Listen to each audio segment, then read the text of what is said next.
Go ahead. For they are the spirits of devils working miracles. Yeah, call it and read it again. Revelation chapter 16, verse 14. Yeah.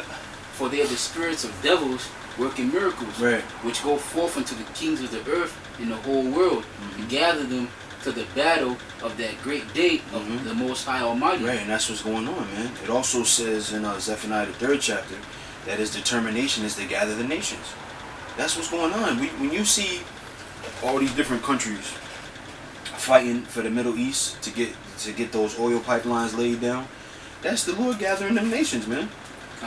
And once they can't be civil anymore, the foreman calls his boss and say, look, we've been trying to lay this pipeline down. We got Russia over here, they're trying to lay some pipeline down. We got these other countries, they're coming over here to lay some pipeline down. We ran out of real estate. What are we gonna do? Then they're gonna start pushing buttons, missile over here, missile over there. Making a call to bring the foot troops in. That's what the Lord is doing right now, man. And they'll say it too. We tried diplomacy. Right. Our military options are on the table. That's right. They always do that. That's right. They'll try to do a coup. Right. They'll try to pay somebody off. Right. And then they'll try diplomacy. And then once that doesn't work, we're going to war. Okay, so let me read this last verse. It says 16, and he gathered them together in a place called in the Hebrew tongue Armageddon. Or Armageddon or Harmageddon, or which means mountain of troops, man. Right. And it's a whole mountain or a whole heap of troops that are going to be over there in that Middle East, man. Okay. There's going to be a great number of military men over there fighting in a war. You know how we know? Because the Bible says it, man. Because the Bible tells me so. Right. Like you learned that little song when you was in Sunday school as a little type. For the Bible tells me so. That's absolutely right, man. Right. The scriptures said it, and we looking at it happening, and we waiting, man. That's right now. That's what we doing, man. We strapping our safety harness on, and we waiting for the Lord, man. That's it. That's it. So proclaim ye Mm-hmm. this among the Gentiles, prepare war, wake up the mighty men, let all the men of war draw near, let them come up, beat your plowshares into swords. Right, beat your plowshares into swords, right? So a plowshare being a farming instrument, into a sword, which is a military or a war instrument, right? So all these different agricultural countries that are known for their farming and known for their reaping the land, they're going to be fighting too, man. Right. Right. And proof of that, the time that we're living in Switzerland, where your Swiss banks is, your Swiss watch, those were all were the elites of Esau society held their money. During the First World War, all of Europe got touched, except for Switzerland. During the Second World War, all of Europe got touched, except for Switzerland. Now you have the Switzerland army saying that they're getting ready for this third World War. Look at that. Because the scriptures say so. That's right. This is something ain't nobody gonna be left out of this. Everybody gotta take part. Yeah. So where you guys were bankers at first, Now they're getting ready for war. Yeah. And this is why the Lord is called the King of Kings, because He's going to take down all of those nations, man. All of those nations that take part in this war, they've taken part in our captivity. And they also have to take part in the judgment of Yahweh Ba'ashem Yahushua, man. Right. And because you said that real quick,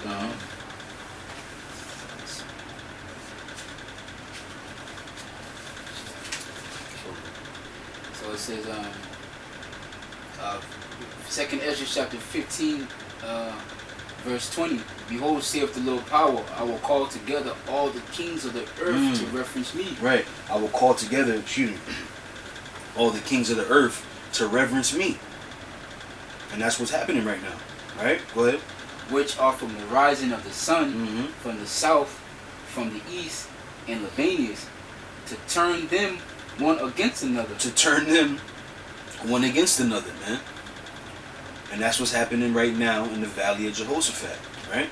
Go ahead. To repay the things that they have done unto them, right? Like as they do yet this day unto my chosen. That's right. So will I do Great also, precept, bro.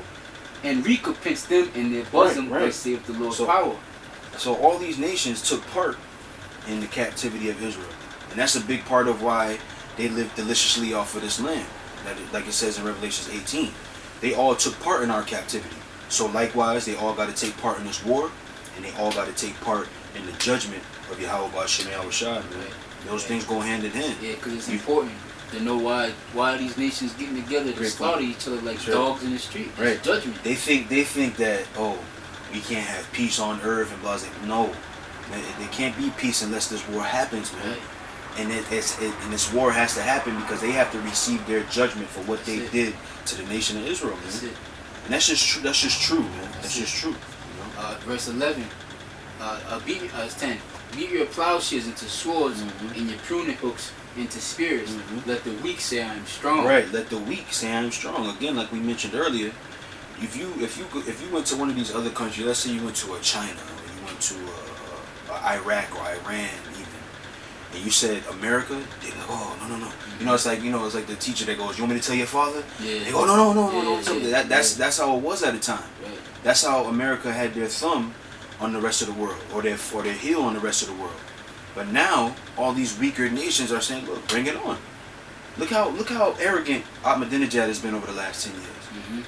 How pompous he is. And I remember watching an interview of him years ago. He had an interpreter. He doesn't speak English that well. But you could see the confidence and surety in his face, in his expression. And the interpreter said it wouldn't be very smart for America to attack Iran because Iran is not as small as they think it is. Yeah, you see that? Right. And the smug look on his face, like I dare you. Right. That's indicative of this scripture, man. He said we got pre-digged graves already for the Americans when you guys come. That's some bold shit to say, but he wasn't just saying it. It's some bold shit to do. Right. Build these graves right here for these dead bodies for when these people come. That's right. Again, that confidence, man. That confidence is instilled in you. Right. You think guys like Ahmadinejad, guys like Vladimir Putin don't know what the prophecies say about their good fortune in this war? Right. You think they don't know? Even I think Vladimir was quoted in saying that. Said prophecies on our side. Yeah. You see that? So they know. But what they don't know is ultimately that their judgment is going to be had in this war. Right, because that goes with Psalms. The Most High having them in derision. Right. Got them in a trick bag. Right. They think they're jockeying for the next power or the next, Absolutely. next world power, but in all reality, is Israel. Israel has next. Yep. So back in, it says, beat your plowshares into swords and your pruning hooks into spears, let the weak say I'm strong. Assemble yourselves and come, all ye heathen, and gather yourselves together round about. Right. Thither cause thy mighty ones to come down. That's right. O Lord, let the heathen be awakened and come to the valley of Jehoshaphat. Right. So all these heathen nations, right? Not only Esau, but Ammon. Not only Ammon, but Moab. Not only Moab, but Elam, right? Ishmael, and so forth and so on, man. They're all gonna be there. Right. when you read Psalms 83. And you go down a few verses, I think it's about the 6th or 7th verse, when it starts to talk about all of those nations that are going to be, were confederate with each other against us. They're all going to be over there fighting each other, man. Every last one of them. Because the scriptures said it was going to happen, man. Hey, this see it. For there will I sit to judge all the heathen round about. Right. And that's where the great judgment is going to happen. That's why it's called Jehoshaphat. Yahweh Shaphat, which means the valley of decisions or the valley of judgment, man. That's why it's called that, because there is the place where the Lord is going to destroy all these nations for the captivity of Israel. And he says it. And that's in the Middle East. That's right. That's right. Say that. Yeah, that's a good point. That's where everybody's being drawn to. Everybody's being drawn to the Middle East. Since I would say 01. 2011. 02? Yeah, 01, 02. When so-called 9/11 happened, which we just passed the anniversary of, right? Since that's happened, all these nations have been over there, and the peons. I won't say us because we're considered the elite of Israel. We're like the Rothschilds and the Rockefellers and DuPonts. We are those in the nation of Israel, right? So not us, but the peons. They think that America went over there to Iraq for some revenge, weapons of mass destruction. We got to stop them. And they gave you Al Qaeda to have this boogeyman, so to speak, to go against. But really, they're over there to get that oil, and even deeper than that, they're over there because the Lord sent them over there. You know. Yeah, currently they want to secure their dollar because what was that? Saddam Hussein was going to remove the American dollar and go to the euro and be back absolutely for the petrol. Yep. And they went over there to secure their power. Same thing with this other guy, Libya. Gaddafi. Yep. And that ties in with the ten horns hating the beast because they were that was cutting the throat of those Europeans, and that's why they see and that's another reason why Bush received such less support for that war. Those European nations sent the minimum of support in which they had to, which they were bound by that contract of NATO. If one country goes to war, then all of them have to go to war. Right.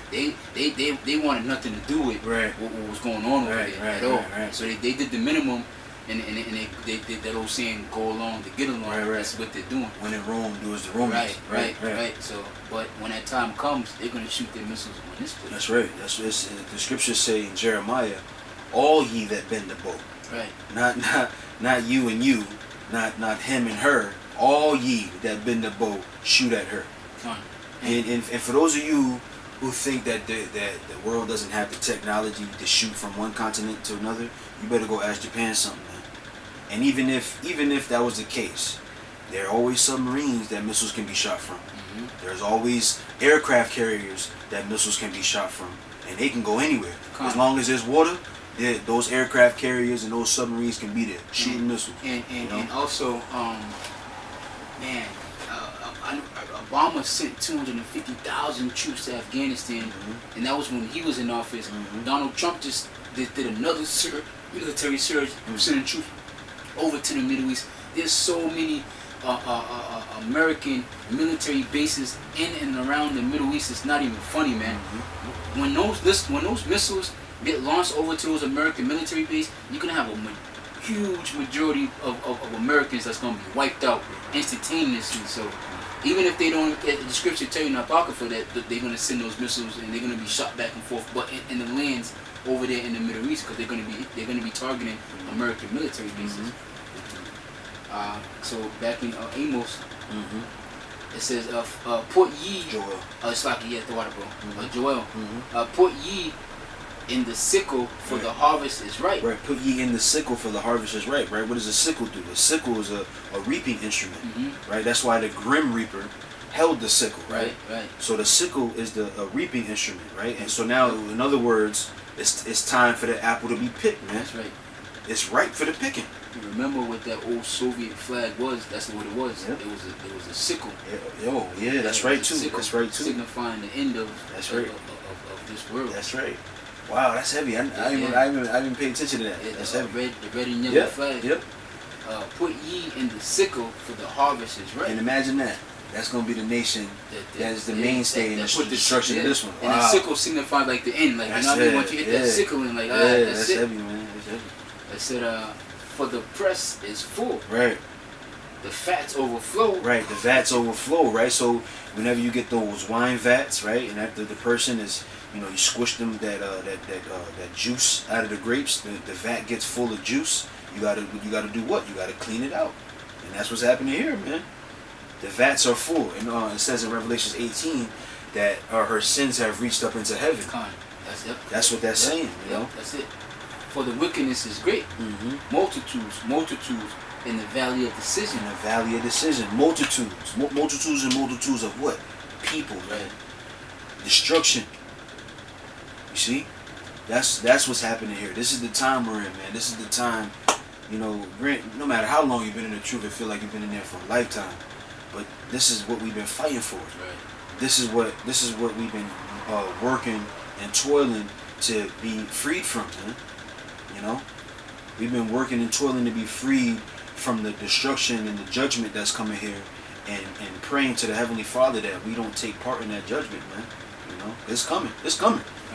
It's damn sure coming. In the valley of decision, for the day of the Lord is near. In the valley of decision, the sun and the moon shall be darkened, and the stars shall withdraw their shining. Right. The sun and the moon, meaning the wisdom and understanding is going to be taken out of here, man. And not only that, but the sky is going to be darkened from that great mushroom cloud. or not just one great mushroom cloud, but the thousands upon thousands of mushroom clouds that are going to be created by the shooting of those missiles, man. The skies are going to be darkened. You ever see a volcano go off, and the ash that comes up from the initial eruption of the volcano, how it covers the earth and it makes it look like a night sky, man? That's what's going to happen here, man. All the things, and when you imagine, you think of things happening in movies. If you see this movie 2012, there's a scene in the movie where there's some, I think either meteors or volcano erupted. I can't exactly remember, but there was like balls of fire falling out of the sky, and they running. That's gonna happen, man. Where you're gonna see big ass missiles and flame balls and all kinds of stuff flying. That's gonna happen, man. And Lord's will, we up in the chariots when it's happening, man.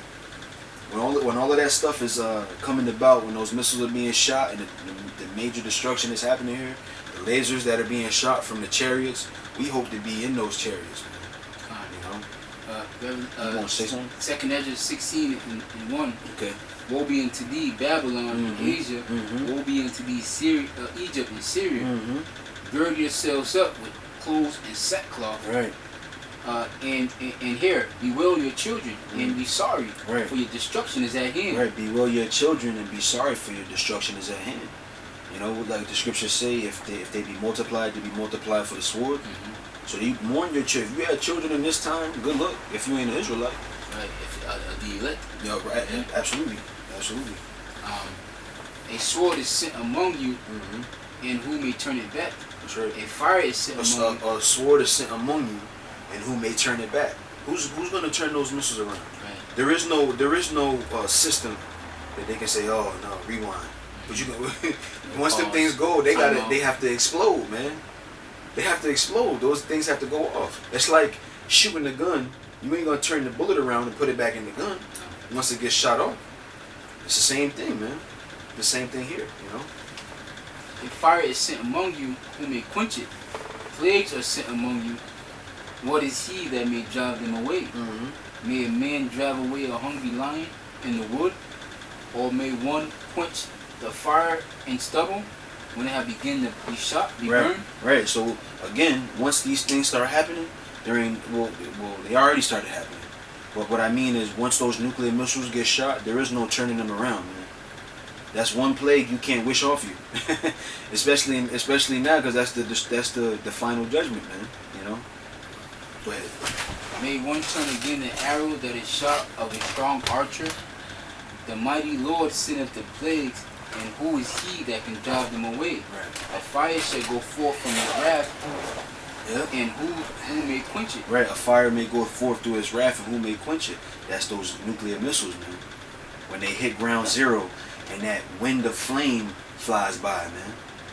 That's what we're talking about here, man. That's what we're waiting for. You want to say something? Yeah. Basically, man, the end is destruction. That's right. That's right. Salvation is being delivered from the destruction. Forget about anything that you heard about in Christian churches and Catholic churches and Baptists and anything else. Salvation is being delivered from the thermonuclear fire and these wars, these famines, these plagues, and these hurricanes and the death and destruction that's coming to not just America but to the whole world. And that's our message. Our message is destruction is coming. If you don't believe us, go do your research. Right. Go look. Go on the news. Everything that we talked about, you can literally research it up. Absolutely. And line it up, filter it with the scriptures, and then you can believe in the scriptures, especially if you're a Hebrew Israelite. And that's just our message. Destruction is coming to America, and we hope and pray for deliverance. And as watchmen, we're ordained to put out these lessons to warn the people, because he says, "Son of man, give them warning." So if you notice, that's what GMS is on, man. GMS ain't on no bullshit, man. Right. We pushing this word out. We got a couple of different sticks, right? When we see somebody going off over here, we run and attack that. Then we come back and kick out some prophecy. We see somebody else going off, come and attack that. Right. Then we come back and we'll do a couple prophecy. That home base is always the prophecy, that's right. The word. That's right. We never too much on this, too much on that, but always just sticking to the spinal cord of GMS is the prophecy, man. Right What's now, going on? so it's like Yep, right now, G-Man is the attack the attack point right now, the bullseye right now. Yeah. It's on G-Man and them dudes. So right. you'll be seeing some videos about him for a little while, and then we're gonna get right back to it. Right back to it. Yep. So with that, we want to give all praises to Yahweh, Bashim, Yahushai. We want to give double honors to the elder apostles of GMS who rule well, who gave us the tools to teach this word. And honor and salutations and peace and blessings to those of you who are the hopeful elect. With that, we want to say shalom. Shalom.